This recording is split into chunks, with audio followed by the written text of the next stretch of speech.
वेतन भत्तों की विसंगति, कैडर रिव्यू, पदनाम परिवर्तन, स्वतंत्र नर्सिंग निदेशालय की स्थापना समेत 11 सूत्री मांगों को लेकर संघर्षरत नर्सेज ने अब आर पार की लड़ाई का ऐलान कर दिया है। राजस्थान नर्सेज संयुक्त संघर्ष समिति के प्रांतीय आह्वान पर राजधानी जयपुर में प्रेस वार्ता का आयोजन किया गया, जिसमें नर्सेज नेताओं ने मांग कर कथित उदासीन रवैये पर नाराजगी जाहिर की। समिति के प्रदेश संयोजक प्यारेलाल चौधरी, नरेंद्र सिंह, राजेंद्र राणा ने बताया है कि आंदोलन के चलते पूरे राज्य में ग्रामीण और शहरी स्वास्थ्य केंद्रों, उप जिला चिकित्सालय, सैटेलाइट चिकित्सालय एवं मेडिकल कॉलेज से संबद्ध समस्त चिकित्सालयों में सुबह 8 बजे से 10 बजे तक गेट मीटिंग और विरोध प्रदर्शन का दौर शुरू हो गया, जो 24 अगस्त तक प्रतिदिन जारी रहेगा। और इसके बाद भी सुनवाई नहीं होती है तो 25 अगस्त को संपूर्ण राज्य के सभी nursing officer, nursing tutor, ANM, nursing छात्र सामूहिक अवकाश लेकर राजधानी में आयोजित प्रांतीय महारैली में शामिल होंगे।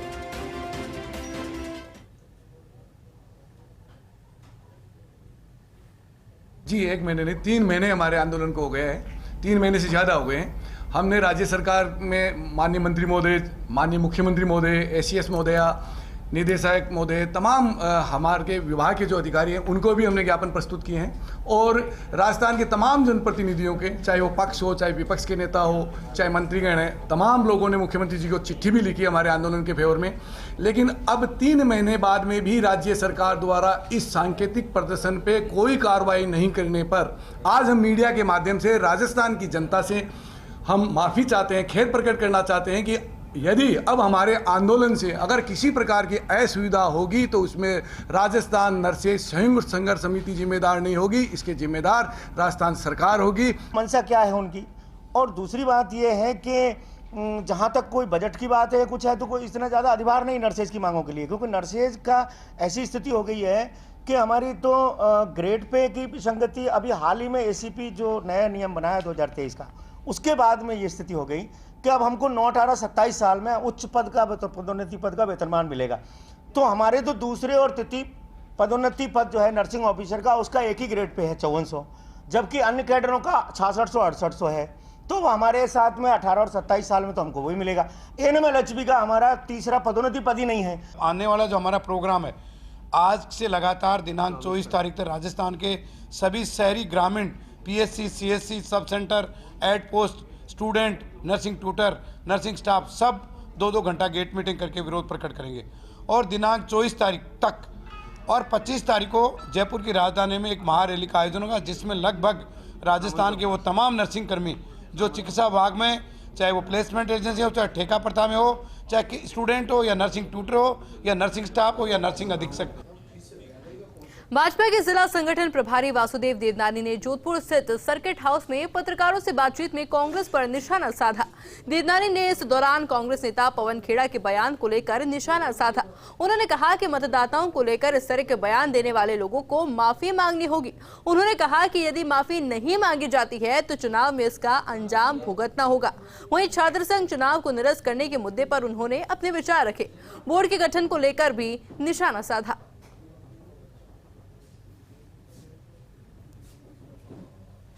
इन्होंने लोकतंत्र की हत्या की है और उसके आधार पे उन्होंने पूरे छात्र जगत, जिनका मूल अधिकार है, चुनावी लोकतंत्र की पहली सीढ़ी है, उसके इनको महरूम रख करके इन्होंने इसको रद्द किया है।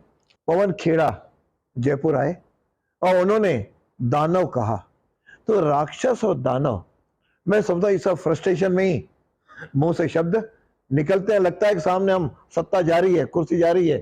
इस प्रकार का शब्दों का उपयोग करना निंदनीय है, शर्मनाक है। जयपुर में पीटीआई और तृतीय श्रेणी शिक्षक भर्ती में फर्जी खेल सर्टिफिकेट और डिग्री लाकर नौकरी पाने वाले अभ्यर्थियों की जांच कर भर्ती से बाहर करने की मांग को लेकर शहीद स्मारक पर बेरोजगारों ने प्रदर्शन किया। वहीं बेरोजगारों ने भर्ती में फर्जीवाड़े रोकने की सरकार से मांग की। इस दौरान राजस्थान शारीरिक शिक्षा संघर्ष समिति के प्रदेशाध्यक्ष राम रतन सिद्ध ने बताया है कि एसोसिएशन ऑफ इंडियन यूनिवर्सिटी की ओर से नॉन ओलंपिक गेम्स को खिलाया जा रहा है, जिनमें सर्टिफिकेट भी दिए जा रहे हैं और इन सर्टिफिकेट के जरिए नौकरी में 2% आरक्षण का फायदा उठाया जा रहा है। इसके साथ ही उन्होंने फर्जीवाड़े रोकने के लिए खेल नीति में संशोधन की मांग उठाई। पीटीआई भर्ती में इस सर्टिफिकेटों का स्कैम हुआ ना, जो राजस्थान में सबसे ज़्यादा हो रहा है। अभी अशोक जी चांदना साहब ने एक खेल नीति बनाई थी, 2% सरकारी नौकरी का प्रावधान था। उसके तहत ओलंपिक खेलों में जो मेडल लाते हैं उनको नौकरी देने का सिस्टम था। अब इसने क्या कर दिया, जो लोग फर्जी सर्टिफिकेट स्कैम चल रहा है, उन्होंने लोगों ने कर दिया गेम, जो गैर ओलंपिक खेल है उसमें मेडल दे दे के यूनिवर्सिटियों ने मेडल बांट के 2% कोटे का क्राइटेरिया ही बढ़ा दिया। और अब इसमें 2% फर्जीवाड़े में पीटीआई भर्ती से संबंधित हो रहा है। पीटीआई भर्ती में ऐसे ऐसे फर्जी सर्टिफिकेट आए हैं जिसको मेडल ही मेडल चल रहे हैं। जैसे नॉन ओलंपिक खेल हो गए, टग ऑफ वार हो गया, वुडबॉल हो गया, मिनी गोल्फ हो गया, अमेरिकन फुटबॉल हो गया, ऐसे ऐसे गेम हो रहे हैं। हम आज एआईओ के खिलाफ मोर्चा खोल रहे हैं। जो ये नॉन ओलंपिक खेलों का जो धांधली हो रही है पीटीआई भर्ती में, सबको पता है क्या धांधली हुई है, कैसे मेरिट बढ़ी है, कैसे ओलंपिक खेलों के फर्जी सर्टिफिकेट लगे हैं 40-40 नंबर के। इससे मेरिट आसमान में चढ़ गई है। जो एक्चुअल जो प्लेयर थे वो पिछड़ गए हैं, जिन्होंने आज तक ग्राउंड का मुंह भी नहीं देखा, जो खेल के बारे में कुछ नहीं जानते, वो लोग आज पीटीआई बन के बैठे हैं। वो घर पर आराम से बैठे हैं। हमने जो संघर्ष किया है, हमने जो ग्राउंड में खेले हैं, हमने प्रैक्टिस की है, आज ऐसे ऐसे लोगों पीटीआई में सिलेक्ट हो गए जो वार्म अप भी नहीं जानते। वार्म अप क्या होता है, वो क्या बच्चों को खिलाएंगे, क्या बच्चों का विकास करेंगे। जोधपुर में मौलाना आजाद यूनिवर्सिटी के centre of excellence and research में अल्पसंख्यक के उत्थान को लेकर शोध पीठ का शुभारंभ हुआ। कैबिनेट मंत्री शाले मोहम्मद ने विभाग की ओर से 2 करोड़ के वित्तीय सहयोग से स्थापित शोध पीठ का उद्घाटन किया। वहीं फैकल्टी ऑफ फार्मेसी के केंद्रीय उपकरण कक्ष, मदरसा क्रिस्टेंट public school, Maulana Azad upper primary school के क्लासरूम, फर्नीचर और वर्चुअल स्मार्ट क्लासेस का लोकार्पण किया गया। इसके साथ ही अल्पसंख्यक भाषा दक्षता एवं संप्रेषण कौशल विकास योजना के तहत विदेशी भाषा के निःशुल्क प्रशिक्षण के पोस्टर का विमोचन भी किया गया। मंत्री मोहम्मद ने कहा है कि शोध पीठ विद्यार्थियों के उच्च शिक्षण एवं उनके रिसर्च के लिए लाभदायी साबित होगा। कार्यक्रम में यूनिवर्सिटी के chairperson Mohammad Atiq, president doctor Jameel Kazmi, Luni विधायक महेंद्र सिंह बिश्नोई, शहर विधायक मनीषा पवार, प्रोफेसर डॉक्टर अयूब खान सहित कई लोग मौजूद रहे। आज मुख्यमंत्री जी द्वारा यहाँ पर अल्पसंख्यकों के लिए हमने शोध पीठ जो है, पहली बार राजस्थान में हमने यहाँ पर शोध पीठ का गठन किया है। जो हमारी सरकार ने पिछले 4 साल 8 महीने के अंदर जो माइनॉरिटी के लोगों के लिए हम योजना लेके आए हैं, जो हमने काम किए हैं, वो वास्तव में धरातल में कितने उपयोगी हैं, उन लोगों के लिए हम विशेष आगे के लिए क्या कर सकते हैं, उन योजनाओं में क्या हमें चेंजिंग करना चाहिए, ये शोध पीठ के बाद ही पता चलता है कि सरकारें जब अच्छी योजनाएं बनाती है, यदि उसका रिजल्ट अच्छा रहता है, यदि आम गरीब आदमी को फ़ायदा मिलता है, तभी वो योजनाएं उपयोगी साबित होती हैं। बालोतरा के समदड़ी रेलवे स्टेशन पर दिव्यांग विकास प्रजापत दिव्यांग साइकिल से स्टेशन आया। वहीं वापस जाते समय विकास पेशाब करने के लिए खाली जगह पर दीवार के पास गया और तब वहां सामने से एक महिला और युवक आए और विकास को घर पर ले जाकर दिव्यांग विकास को लोहे की चेन और रस्सी से बांधकर लोहे के पाइप से विकास के साथ बुरी तरह से मारपीट की गई। दिव्यांग के चिल्लाने पर उसके बचाव के लिए लोग आए और उसको छुड़वाया गया। वहीं पुलिस के पहुंचने पर महिला ने छेड़छाड़ और बलात्कार का आरोप दिव्यांग पर लगा दिया, जबकि दिव्यांग 80% तक दिव्यांग है। वहीं घायल दिव्यांग को ग्रामीणों ने सामुदायिक स्वास्थ्य केंद्र समदड़ी में भर्ती करवाया, जहां उसका उपचार अभी जारी है। इस मामले को लेकर बालोतरा जिला कलेक्टर राजेंद्र विजय और राज्य मंत्री राज्य आयुक्त विशेष योग्यजन उमा शंकर शर्मा को जानकारी दी गई। कार्यवाहक को लेकर जिला कलेक्टर और राज्य मंत्री ने पुलिस से बात कर कार्रवाई का आश्वासन दिया। वहीं इस मामले को लेकर पुलिस जांच में जुटी है। वहीं दिव्यांग के मारपीट को लेकर सोशल मीडिया पर जमकर वीडियो अब वायरल होने लगा है।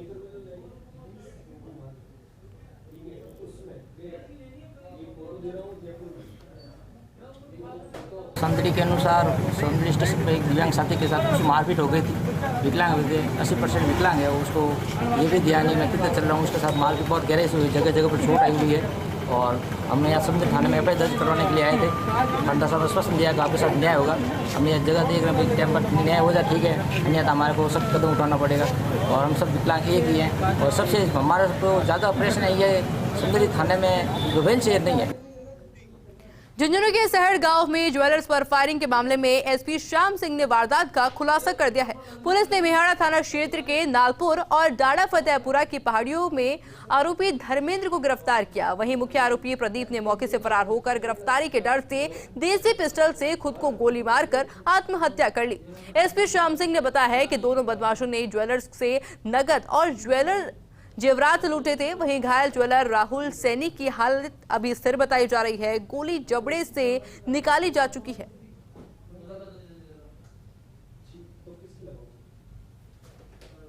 डाडा फतेहपुरा की पहाड़ियों की तरफ दोनों जो मुलजिम हैं, जो प्रदीप और धर्मेंद्र नामक, जो उसी गांव के थे, जिनकी पहचान कर ली गई थी, उनको तलाश कराई गई तो वहाँ खेतों की तरफ दोनों टीले पर बैठे दिखे थे। पुलिस ने जाकर के दबोचने का प्रयास किया तो धर्मेंद्र को तो तुरंत ही पकड़ लिया और प्रदीप वहाँ से भाग गया था।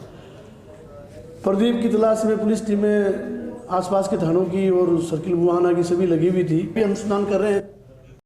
उदयपुर में एसपी भुवन भूषण यादव के निर्देशन में अवैध हथियारों की धरपकड़ को लेकर पुलिस और डीएसटी टीम ने 3 अवैध लोडेड पिस्टल और जिंदा कारतूस के साथ 3 अभियुक्तों को गिरफ्तार किया है। मुखबिर की सूचना पर कार्रवाई करते हुए राहुल और गणपत चौधरी से 2 लोडेड पिस्टल, 1 जिंदा कारतूस, 37 ग्राम एमडीएम, 20 ग्राम गांजा, 2,94,500 रुपए भी जब्त किए गए हैं। और इसके साथ ही पुलिस ने दूसरी कार्रवाई करते हुए शिवपाल सिंह को 1 लोडेड पिस्टल और 2 जिंदा कारतूस के साथ गिरफ्तार किया। इस मामले में गिरफ्तार आरोपी शिवपाल सिंह लूणी थाने का हिस्ट्री शीटर है और कई मामलों में आरोपी है। अभियुक्त के विरुद्ध जिले के विभिन्न थाना क्षेत्र में 19 प्रकरण दर्ज है। फिलहाल पुलिस गिरफ्तार तीनों आरोपियों से गहनता से पूछताछ कर रही है। 2 पिस्टल, 1 जिंदा राउंड, 32 ग्राम एमडीएमए, 20 ग्राम गांजा और लगभग 2,94,000 रुपये कैश प्राप्त किए। इनके आगे पूछताछ के अंदर इन्होंने एक शिवपाल सिंह करके है, उससे 1 और लोडेड पिस्टल और 2 कारतूस इन्होंने बरामद किए। ये टोटल इन्होंने 3 पिस्टल और 3 राउंड और इसके अलावा एमडीएमए और कैश इन्होंने इनसे जब्त किया है। इसके अलावा जो इसके पीछे की चेन है उसके पीछे भी ये टीम काम कर रही है और निकट भविष्य में अन्य जो आपके मादक पदार्थों के जो संबंधित लोग हैं वो और हथियार और उनको बेचने वाले, उन पे भी इनकी अभी आगे की कार्रवाई अभी पेंडिंग है, जो बाज तफ्तीश के सामने आएंगी। भीलवाड़ा के करेड़ा कस्बे में शमशान भूमि के रास्ते पर हो रहे अतिक्रमण से ग्रामीणों में आक्रोश व्याप्त है। करेड़ा कस्बे में गाडरी समाज की महिला का देहांत हो गया। शव को अंतिम संस्कार के लिए ले जाया जा रहा था, लेकिन रास्ते में अतिक्रमण होने के कारण ग्रामीणों में आक्रोश फैल गया। इसके बाद ग्रामीणों ने शव को रखकर विरोध प्रदर्शन शुरू कर दिया।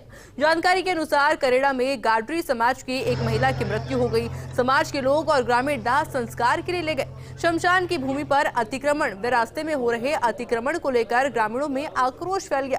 वहीं नाले का पानी भी अतिक्रमणकारियों ने शमशान भूमि में छोड़ दिया, जिससे शमशान में पानी भर गया। वहीं आक्रोशित ग्रामीणों ने शव रखकर प्रदर्शन किया। सूचना पर उपखंड अधिकारी नारायण लाल जिनकर, तहसीलदार रमेश चंद्र मीणा भी घटनास्थल पहुंचे और ग्रामीणों से समझाइश की गई।